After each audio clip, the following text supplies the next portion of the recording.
Jorge Hage é ministro-chefe da Controladoria Geral da União desde junho de 2006. Hage nasceu na Bahia, em Itabuna. Tem 73 anos. Formou-se em Direito pela Universidade Federal da Bahia, onde foi professor. Já foi também prefeito nomeado de Salvador, cargo que ocupou de 1975 a 77, quando era afiliado à Arena. Depois, pelo PMDB, foi deputado estadual de 83 a 87 e deputado federal constituinte de 87 a 91. Jorge Hage ingressou na magistratura em 1991 por concurso público. Em 2003, foi para a CGU, como secretário executivo do órgão, junto com o então ministro Valdir Pires, a quem viria a suceder em 2006, ficando no cargo até hoje. Olá, internauta! Bem-vindo a mais um Poder e Política Entrevista. Este programa é uma realização do jornal Folha de São Paulo, do portal UOL e da Folha.com. A gravação é aqui no estúdio do Grupo Folha, em Brasília. E o entrevistado desta edição do Poder e Política é o ministro da Controladoria Geral da União, Jorge Hage. E eu começo agradecendo sua presença, ministro, e perguntando sobre a decisão recente da presidente Dilma sobre ONGs que tiveram contratos suspensos, repasses suspensos, para que fossem revistos por 30 dias. Quem vai fazer tanta fiscalização? Quantas ONGs serão olhadas? E há condições de fazer isso de maneira efetiva em 30 dias? Bom, nós temos que cumprir a decisão da presidente, o prazo está dado. O nosso problema agora não é discutir se temos condições, é fazermos da melhor maneira possível. Claro que é um trabalho conjunto, Fernando, com todos os ministérios. Cada ministério é responsável por seus convênios, cada ministério deveria fiscalizar a execução dos seus convênios. Esta é uma tecla em que nós sempre insistimos. É preciso superar aquela ideia equivocada de que controle é problema só da controladoria. Não, a controladoria é o órgão central de um sistema. O controle primário, o controle imediato é responsabilidade de cada gestor.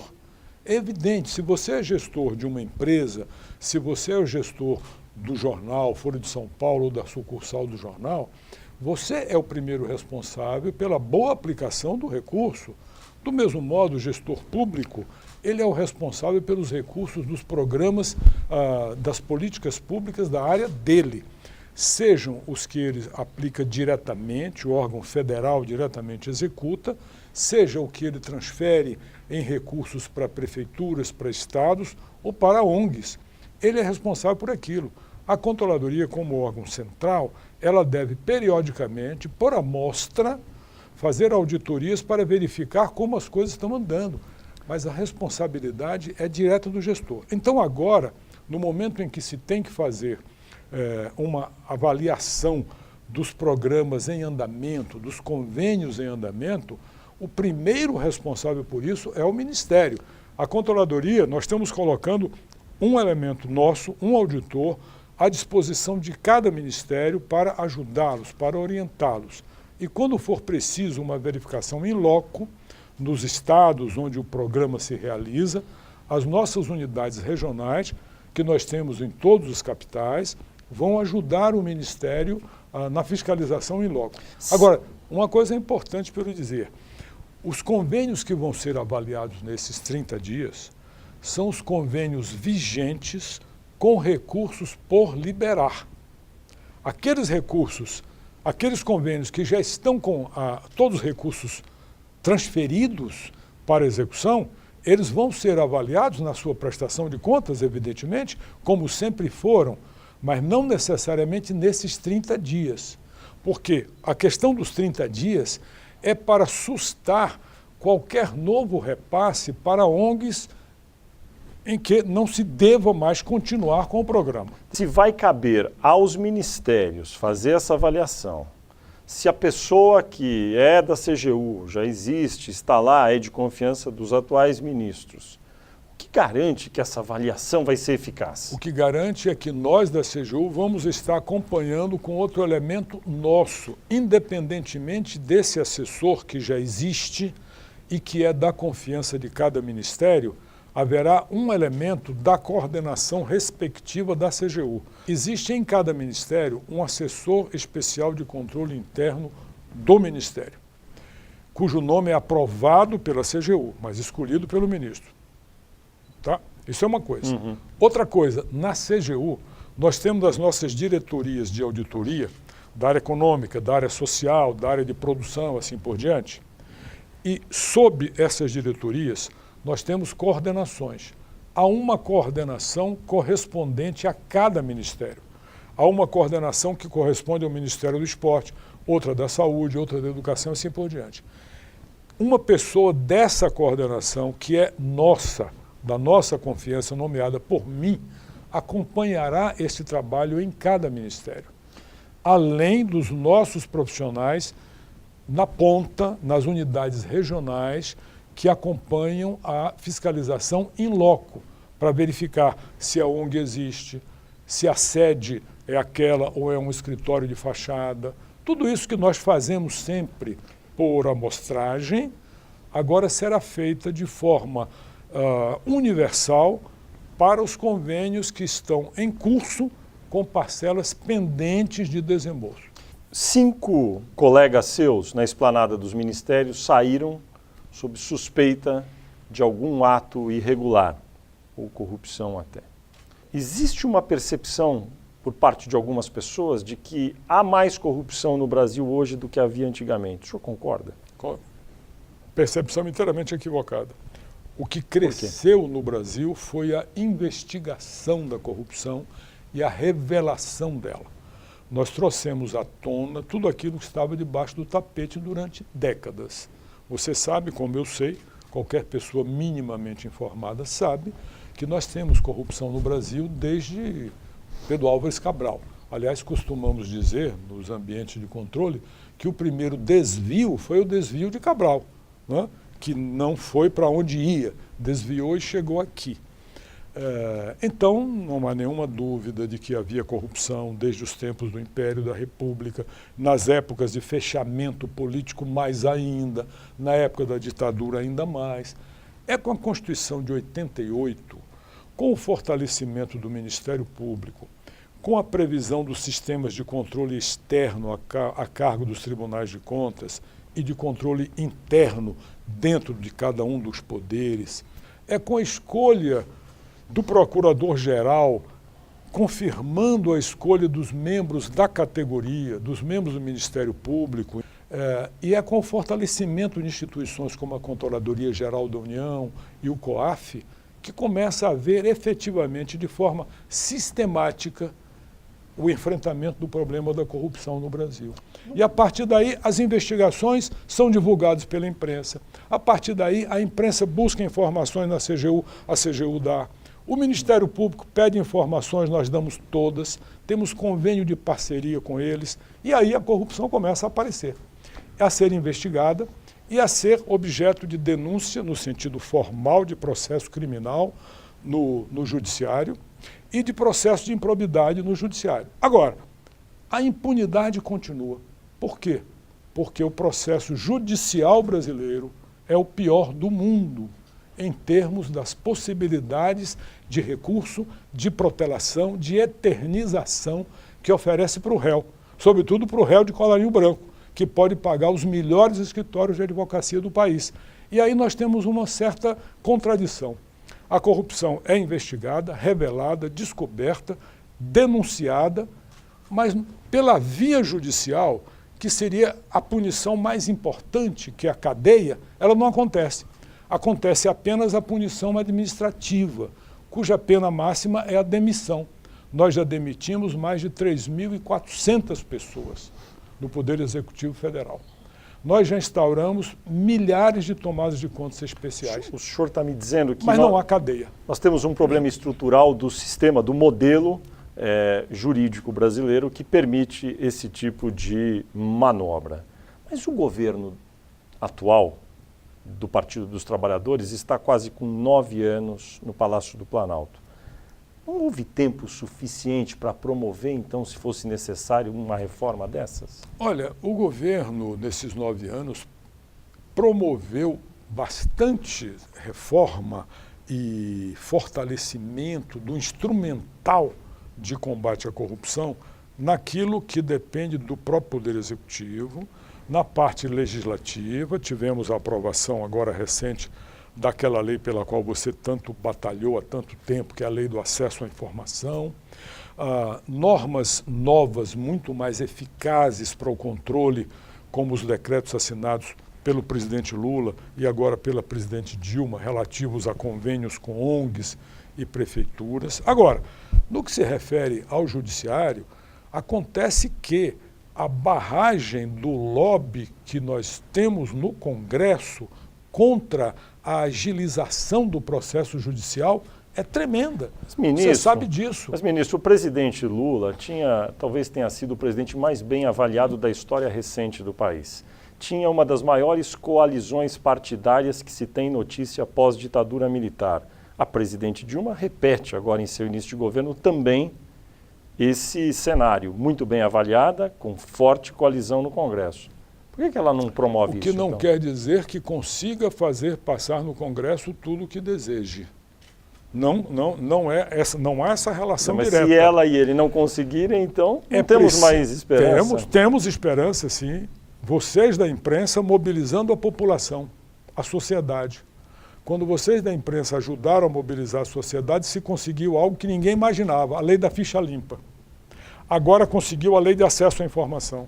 Por que vocês não fazem uma campanha para conseguir reduzir os recursos, sobretudo no processo penal no judiciário? Por que não fazem uma campanha para conseguir passar a emenda Peluso, que acaba com o recurso extraordinário e o especial, fazendo com que o processo, a sentença, transite em julgado depois da decisão de segundo grau e se possa pôr o réu na cadeia? A PEC dos recursos, promovida pelo ministro César Peluso, presidente do Supremo. A presidente Dilma vê com simpatia essa proposta de emenda constitucional? Não sei dizer, não pude ainda conversar com a presidente sobre isso. O senhor? Esta área é mais na área de competência do Ministério da Justiça. Eu sou francamente favorável, tenho defendido em todas as oportunidades que tenho. Estou aproveitando essa que você me deu hoje para fazer o mesmo. Já fiz isso em vários programas de televisão e em jornais. Disse ao ministro Peluso, temos trocado informações, temos colaborado na medida do possível para isso, a emenda do senador Ricardo Ferraço, inspirada pelo presidente Peluso. Ocorre que há uma enorme resistência a isso, uma enorme resistência por aqueles que dependem muito da multiplicidade de recursos. O senhor acha que o número grande de partidos numa coalizão de governo como a atual, nós temos um modelo peculiar de presidencialismo de coalizão, não acaba favorecendo a criação de um ambiente mais propício ao pouco controle do que se faz num governo como esse? Bom, se nós raciocinarmos assim, pelos extremos, não é? Para efeito só de raciocínio, é evidente que um partido único tem muito mais condições de controle sobre tudo. Agora, nós queremos isso? É bom isso? Evidente que não. Saindo do partido único, o bipartidarismo norte-americano é muito mais fácil. O presidente é do Partido Democrata e ele, até certo ponto, né, nós estamos vendo aí que também lá não é assim, até certo ponto teria o controle sobre a sua maioria ou minoria parlamentar. Do outro lado teriam só os republicanos. Isso também não necessariamente funciona assim, porque esses grandes partidos acabam, na verdade, não sendo homogêneos, até pelo seu tamanho. Eles têm nuances dentro deles. O próprio Partido Republicano tem desde os radicais do Tea Party até setores muito mais liberais do que alguns democratas. De modo que isto reflete, Fernando, na minha opinião, a própria segmentação de opiniões existente na sociedade. Então, não tem solução ótima nem solução padrão para isso. Nós, no Brasil, temos um pluripartidarismo talvez exageradamente fragmentário e os governos têm que constituir a maioria dentro dessas condições. Voltando ao caso dos ministros que este ano tiveram de sair das suas cadeiras sob algumas acusações, é notório que os fatos, as demissões ou pedidos de demissão, como queira, ocorreram depois de amplamente noticiado pela mídia o fato relativo àquele ministro que estava saindo e investigado também. Isso acontece no governo porque a mídia acabou tendo que investigar, o governo não poderia proativamente ele próprio ter descoberto e se livrado desses ministros? O governo investiga também, você sabe disso, investiga através da Polícia Federal, investiga através dos órgãos de controle. Ocorre que o timing da investigação institucional não é o mesmo do timing da investigação jornalística. O jornalismo pode investigar e, na revista do fim de semana ou no jornal do dia seguinte, publicar aquilo que ele encontrou até ali. Claro, com toda a responsabilidade com que alguns órgãos de imprensa atuam, sem tanta responsabilidade em outros casos, não vem ao caso avaliar aqui, mas mesmo aqueles que atuam com responsabilidade, porque faz parte do jornalismo ter essa liberdade de divulgar o que se encontrou até então. Se puder dar o outro lado, melhor. Mas se não encontrar o acusado para falar sobre o outro lado, o jornalista põe lá, procuramos, telefonamos, ele não respondeu até a hora do fechamento, lá vai a matéria. A investigação institucional não pode ser assim. Nós temos que respeitar os prazos, o timing, o contraditório, até ter a certeza, mandar aquilo para o judiciário ou para o Tribunal de Contas. Então, o timing é outro. Mas, ministro... Quantas vezes tem acontecido que nós estamos investigando uma determinada situação, a imprensa começa a investigar e muito antes já divulga. Sim. Coisa que nós não podíamos ter divulgado ainda. Mas, ministro, eu não estou me referindo a condenar ou, enfim, fazer, como se diz, às vezes, linchamento público de alguém. Não é isso. Mas, pelo menos, retirá-lo do governo ou nem convidá-lo. Veja que, em alguns casos, como o caso do esporte, já se havia noticiado de maneira ampla o problema com esses convênios todos. Sem dúvida. E, no caso do turismo também...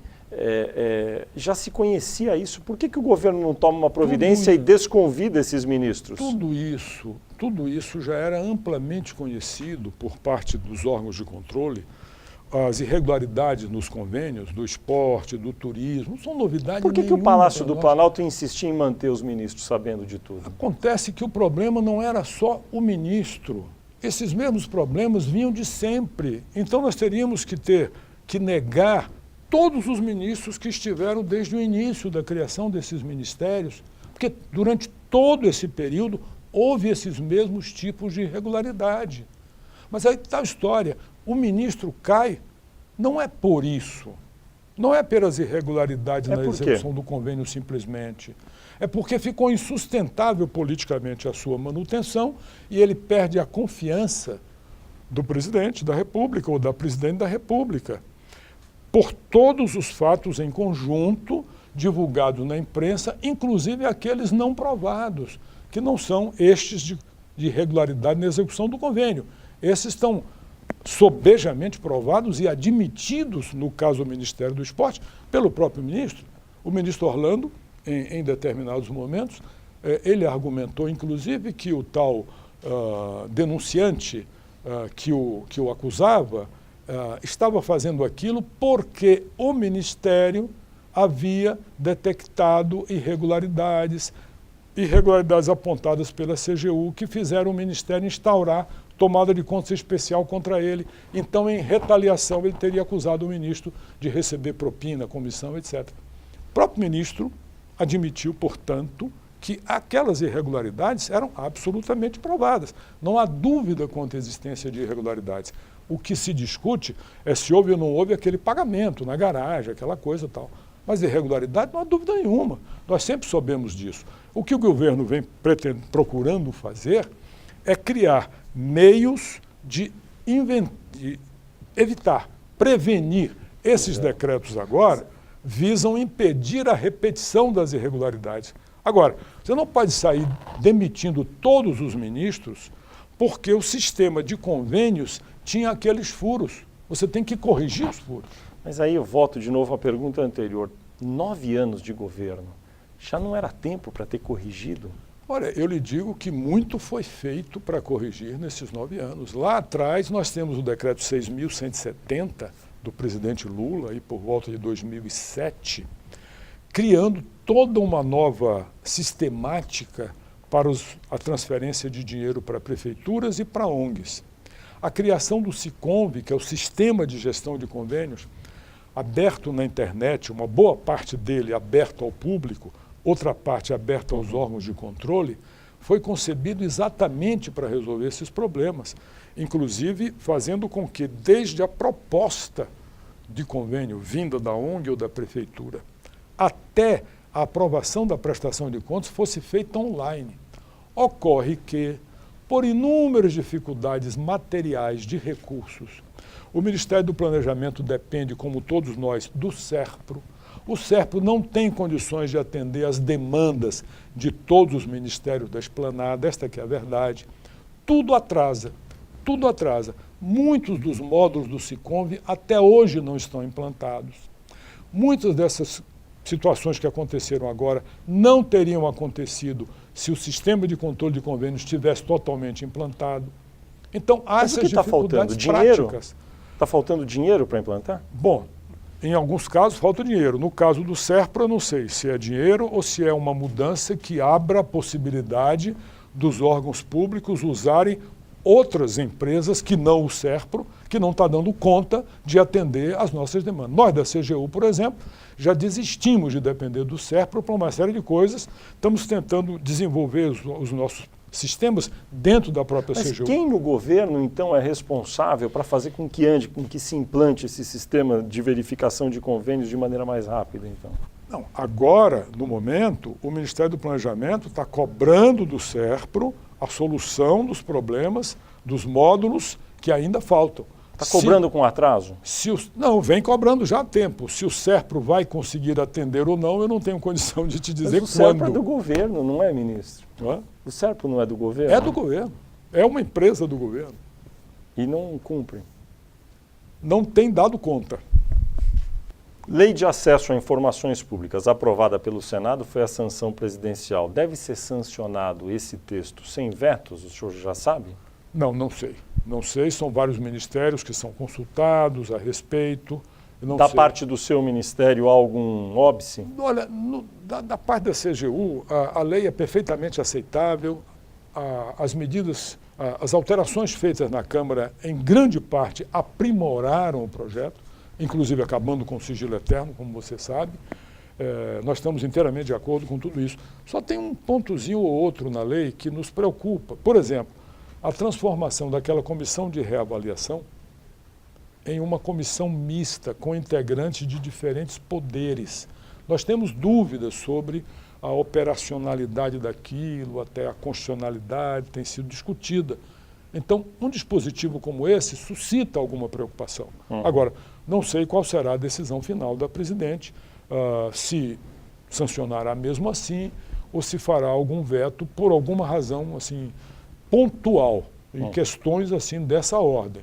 No geral, nós estamos, além de concordando, estamos aplaudindo entusiasticamente a aprovação da lei. Essa lei foi aprovada agora em 2011 e não há nenhuma provisão que se saiba no orçamento de 2012 para que ela seja aplicada de maneira ampla. Ela custa muito dinheiro para ser aplicada.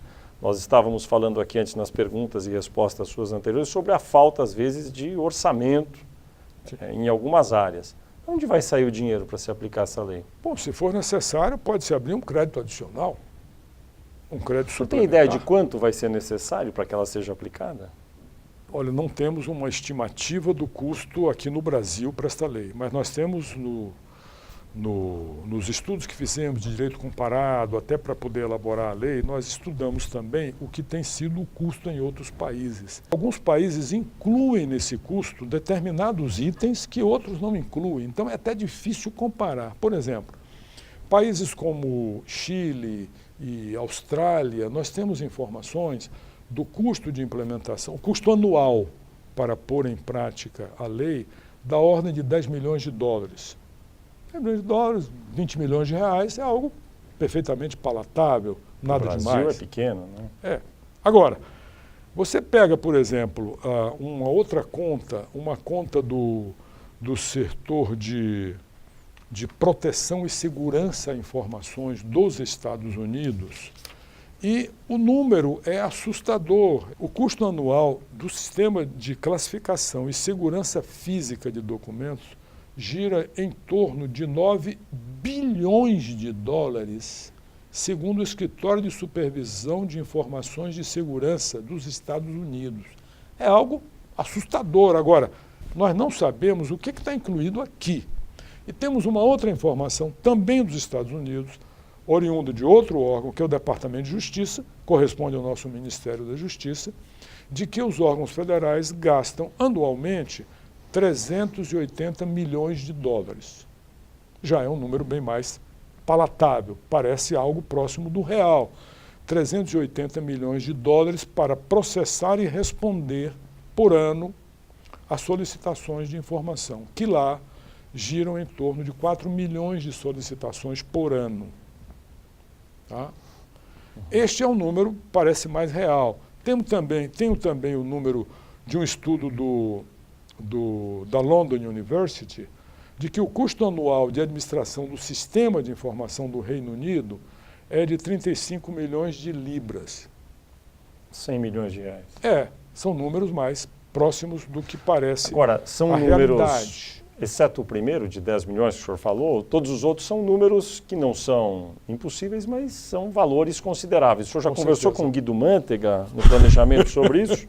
É melhor não conversar com o Guido nem com o Miriam. É melhor deixar o problema acontecer. A lei está aprovada, nós vamos ter que implementá-la. Nós conversarmos muito com o Guido e com o Miriam, cada um mais mão de vaca que o outro, é capaz deles ficarem contra a lei, porque ia representar muito desembolso. Agora que a lei está aprovada, a gente vai conversar. Houve uma polêmica durante o processo de discussão da lei sobre a instância recursal no plano da administração pública federal. Será a CGU. Se em última instância, dentro de um ministério, um documento, uma informação não for oferecida a quem requerer essa informação, o senhor será a instância recursal na CGU. Agora, não há um conflito aí, porque o senhor teria que determinar, digamos, ao ministro, seu colega na esplanada, que libere o documento? Veja, não é a CGU a última nem a única instância recursal. A Comissão Mista de Reavaliação é também. A CGU, ela será o órgão competente para responder aos recursos em determinadas situações. Quando os recursos tiverem determinado fundamento. Por exemplo, foi negado acesso a uma informação que não era classificada como sigilosa. Justamente. Aí é com a CGU, não tem dúvida. Mas daí o senhor vai dar uma ordem para o seu colega, digamos, Ministério da Defesa. Sim. Vou dar um exemplo para o senhor. Recentemente a Folha de São Paulo requeriu documentos do Ministério da Defesa, Secretaria de Itamaraty, vários órgãos, alguns ofereceram, Itamaraty, sobretudo, deu os documentos, mas nos comandos das Forças Armadas não se deu documentos não classificados. Aí, nesse caso, eram documentos que não estavam classificados, porém não foram fornecidos. O senhor teria que dar uma ordem para o ministro da Defesa, para que ele liberasse esses documentos? O que nós vamos fazer é comunicar a ele o que está na lei. E se ele não cumprir? A Presidente da República é quem resolve. Qualquer divergência entre ministérios só tem um árbitro, Presidente da República. Isso já é assim hoje para outras matérias, independente dessa lei. Mas o senhor não acha que... O árbitro disso...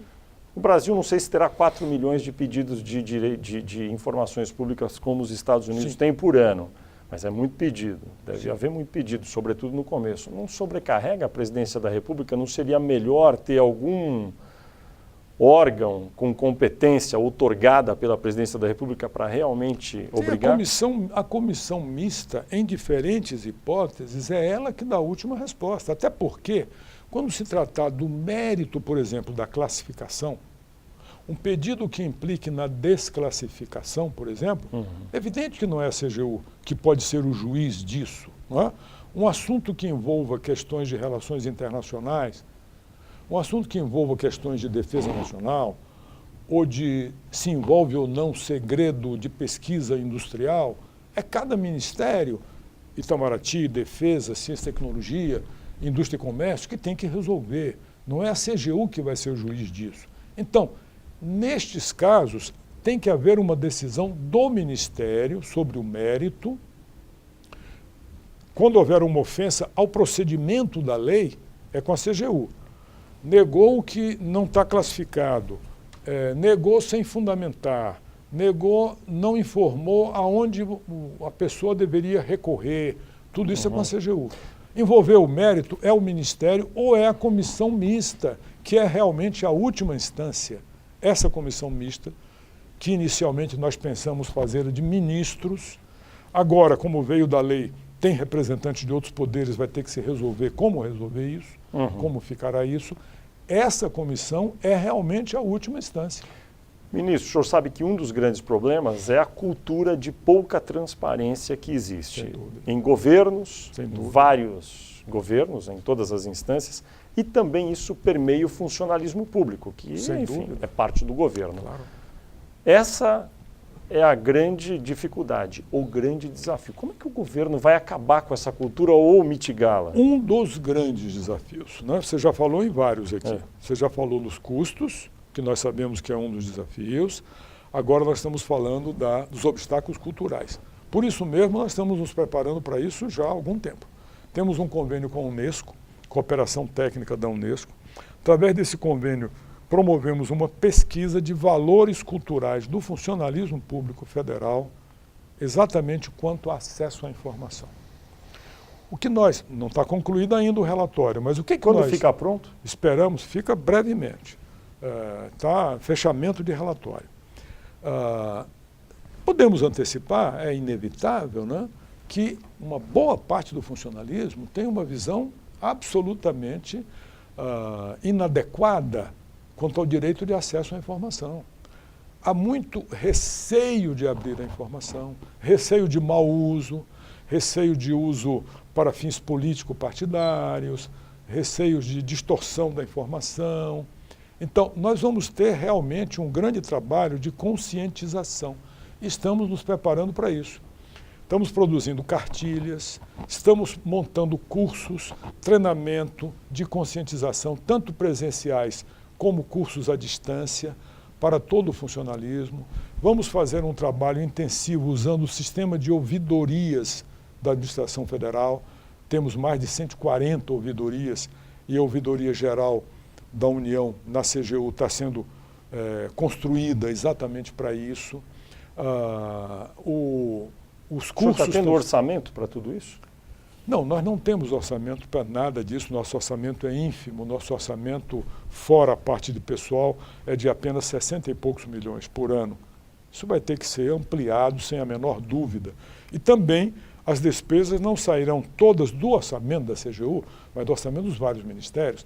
Cada ministério terá que ter um serviço de informação ao cidadão, o SIC. Nós estamos, nesse momento, montando um modelinho de como é que vai ser o SIC. Para não ser muito custoso, nós imaginamos montar esse serviço ou dentro da própria ouvidoria do órgão, com 1 ou 2 ou 3 funcionários encarregados do recebimento e da tramitação das informações, ou então no SPOA, que é a Superintendência de Orçamento e Administração que cada ministério tem, ou na diretoria de pessoal de cada órgão, ou seja, em alguma unidade já existente, especializar um pequeno grupo de servidores para serem o primeiro contato do cidadão que vai pedir. Está sendo também desenvolvido o sistema informatizado. Isso aí, evidentemente, vai ter que ser tudo informatizado. E treinadas as pessoas para acompanhar a tramitação desses procedimentos.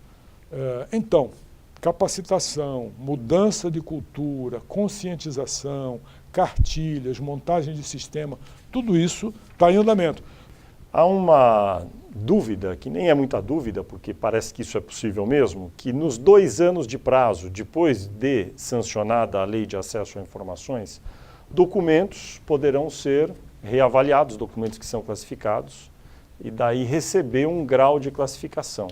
E há aquele caso extremo, que me parece possível, eu queria que o senhor confirmasse, que é um documento que já está, digamos, há 50, 100 anos, não importa, sem ser divulgado. Com a lei sancionada, ele pode receber novamente a classificação de ultrasecreto, ficar 25 e mais 25, por mais 50. É isso mesmo? Não sei se vai ser essa a interpretação que vai prevalecer. Há quem entenda que a data, o termo a qual, a contagem do prazo é a data da produção do documento. Mas aí a lei estaria retroagindo, então? Há um dispositivo na lei que diz isso, que o prazo se conta da data de produção do documento. Mas depois diz que haverá 2 anos de prazo para a reclassificação do que já está classificado. Há uma ambiguidade, então. Hein? Aí vai ser necessária uma interpretação. Qual é a sua? Eu não sei qual vai ser. A minha é a data de produção do documento. Que não poderia, então o senhor acha que o ideal é que documentos que já tenham mais de 50 anos sejam abertos. É isso mesmo? Na minha opinião pessoal. Não é a opinião do governo, não há uma interpretação oficial do governo, muito menos a interpretação final, poderá ser até do judiciário. Aliás, um ponto que eu quero salientar. O Brasil ousou demasiado em alguns aspectos. Nós não conhecemos na experiência internacional nenhum país que tenha adotado uma lei dessa para entrar em vigor em 180 dias. Na Inglaterra, o prazo foi de 5 anos. No México, 1 ano. 1 ano, 2 anos, na Inglaterra, 5 anos. Nós aqui vamos correr um risco de colocar isso em funcionamento em 6 meses. Tem chance de esse prazo ter de vir a ser prorrogado? Aí teria que ser por nova lei. Ou por MP, né? Sim, estou falando lei no sentido amplo. O senhor falou recentemente sobre usar os critérios da lei da ficha limpa também na contratação de funcionários públicos, pessoas comissionadas em cargos de confiança. Como poderia isso de fato funcionar? Ou estamos aqui falando sobre um desejo e não sobre uma realidade? Não, nós estamos falando sobre uma ideia, uma proposta da CGU que nós estamos começando a discutir no seio do governo. Não é um desejo assim etéreo, não, é uma proposta concreta. Nós temos esboçado uma minuta de decreto estabelecendo não as contratações, não as nomeações de funcionário efetivo, porque essas obedecem às regras de concurso público, mas as nomeações para cargos de confiança, de ministro até o DAS inferior, dependerem de critérios muito semelhantes ao da lei da ficha limpa. A presidente conhece essa ideia? Não, não levei a presidente ainda. Estamos conversando entre alguns colegas ainda. Teria que ser uma lei? Eu entendo que pode ser por decreto. E aí começa a discussão. Há quem entenda que precisa ser lei. No meu entendimento, é uma autolimitação que o presidente da República faz. Não precisa o Congresso autorizar essa limitação. É uma autolimitação. É o presidente da República se autodisciplinando, dizendo eu só vou nomear e só vou permitir que meus subordinados nomeiem nesses termos. Daí vem uma outra possível resistência ou argumento contrário. Bom, se é autolimitação, não precisa pôr no decreto, é só o presidente fazer isso. E a presidente Dilma, de fato, já está fazendo isso. É um argumento, sim. Mas eu entendo que, já que estamos fazendo isso, estamos caminhando para isso, isso evidentemente tem um preço político importante, por que não colocar no papel? Por que também não colocar no papel algo que já fica para os próximos sucessores? Claro que poderão mudar o decreto, mas aí vão pagar um preço mais alto de revogar um decreto moralizador como esse. Então, eu entendo que é bom que tenhamos esse decreto, até porque a presidente, ela escolhe os ministros. Os outros, cargo de natureza especial, DAS, etc., não é ela que escolhe. E esse decreto serviria como uma ordem executiva, que aliás é o nome de decreto do sistema americano, ordem executiva, para que todos os subordinados dela, nas suas escolhas e nos seus convites, já saibam que tem que respeitar aquilo, até para não passarem pelo dissabor de indicarem algum nome que depois seja recusado no exame que a Casa Civil faz. 2 últimas bem rápidas. A lei se aplica, a lei de acesso a informações públicas, a todos os governos, em todos os níveis, todos os poderes. Ela é muito clara sobre a administração pública federal, o poder executivo. No caso dos outros poderes federais, legislativo e judiciário, no caso de estados e municípios, eles devem propor regras específicas? No caso de cidades e estados, se não tiverem regras, usam tudo da lei federal? Há alguns dispositivos na lei que prevêem a regulamentação própria pelas outras esferas federativas e pelos outros poderes. Sobretudo o artigo 9º, que é o de competências recursais, e o capítulo 2º, a seção 2ª do capítulo 3º, que tem também uma parte que precisa de regulamentação própria de cada poder. Até porque, nesse capítulo, está prevista a CGU como órgão recursal, claro, que não pode ser para o Congresso, nem para o Judiciário, nem para os estados. Então, claro, eles terão que fazer regulamentação própria. Agora, o que me preocupa... E quando eles não fizerem? Enquanto eles não fizerem, eles terão que aplicar toda a parte geral da lei. As normas gerais. Em 6 meses terão que aplicar. Terão que aplicar. Eles só não terão que aplicar o procedimento recursal para a CGU, porque a CGU não pode interferir lá. Mas eles vão ter que ter lá um órgão recursal, ainda que não tenham feito o regulamento, porque eles vão ter que cumprir a lei. O senhor falou de estados e municípios e desde o ministro Valdir Pires, a quem o senhor sucedeu, há esses sorteios de cidades que são investigadas, analisadas, e há um trabalho da CGU em nível municipal. Agora, tem uma pergunta que eu gostaria de fazer para o senhor. Tem algumas grandes obras, não em municípios, mas que a gente ouve falar e volta e meia tem problema, é ferrovia norte-sul, etc. Por que a gente volta e meia ouve dizer que há corrupção nessas grandes obras e aí não funciona o trabalho preventivo do governo? Funciona sim, agora mesmo com o problema do Ministério dos Esportes, do transporte, Denit Valek, aquele que foi o primeiro da série que você mencionou. Em julho, nós divulgamos um relatório, 60 dias depois, no prazo previsto, onde nós respondemos não somente a todas as investigações dos fatos denunciados, não só depois, estou dizendo, ao lado daquelas denúncias, nós aproveitamos esse relatório e colocamos resultados de investigações nossas anteriores, inclusive na ferrovia Norte-Sul, na ferrovia Leste-Oeste, aquela que sai no Porto, lá na Bahia, na BR-101 Nordeste, está tudo nesse relatório, trabalhos anteriores da CGU, de 2, 3 anos atrás.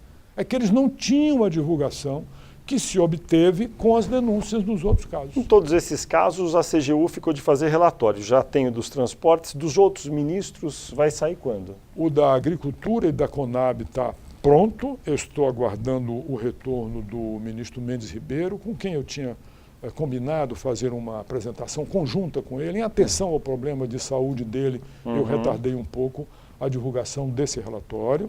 Um outro que divulgamos há poucos dias foi o de Furnas.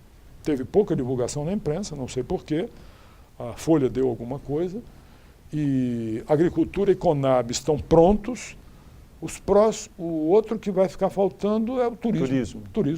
Tem prazo? Tem, está vencido.